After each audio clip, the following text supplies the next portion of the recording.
Sa Baguio City, sunod-sunod ngayon ang clearing operations matapos ang pananalasa ng Bagyong Uwan. Para sa update ng babalita live mula sa Baguio City, Mobile Journal, Jazz Paredes. Jazz, gaano katindi ang pinsala dyan sa Baguio? Nagka-landslides ba?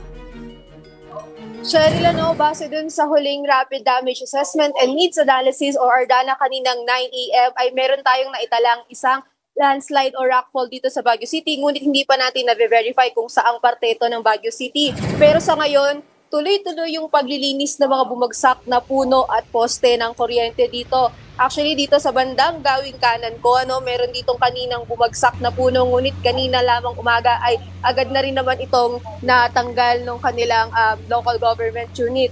At kasama nga raw sa bumagsak ang isang 4 na dekada ng pine tree sa kahabaan ng Padre Burgos. Bandang alas 11 kagabi na inakala pa nilang pumutok na transformer.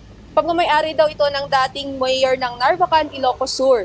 Wala namang naiulat na nasaktan, ngunit sumabit ang puno sa mga kable ng kuryente na nakaapekto sa power supply sa lugar.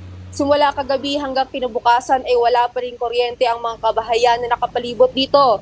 Sa Bukawkan naman, pansamantala ring isinara ang kalsada kaninang 12:30 AM matapos tumumba ang pine tree dahil sa malakas na hangin na humarang sa 2 lane ng kalsada. Habang bandang alas 6 naman ng umaga kanina ay binuksan na muli ang daan, ngunit patuloy pa rin ang ginagawang clearing operations. Ayon sa Benico o Benguet Electric Cooperative, simula kagabi ay wala pa rin kuryente sa buong Baguio City. Ngunit bukas ang Baguio City Hall lobby at Baguio Convention Center para sa libreng charging stations. Magdala lamang daw ng sariling charger. Cheryl, bilang precautionary measure, sarado muna lagay lahat ng parke dito sa Baguio ngayong araw, ngunit antabay lamang daw kung kailan muling magbubukas ulit sa publiko itong mga parke dito sa Baguio City. Cheryl.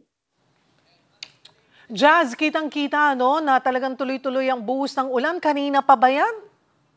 Tama ka, Cheryl. Sa totoo niyan, Cheryl, simula nung dumaan yung Bagyong Uwan dito kaninang alas 9 ng gabi, ay tuloy-tuloy na yung hangin at ulan dito. Hindi pa siya tumitila simula kanina, Cheryl. Alright, mag-iingat kayo dyan. Mobile Journal, Jazz Paredes.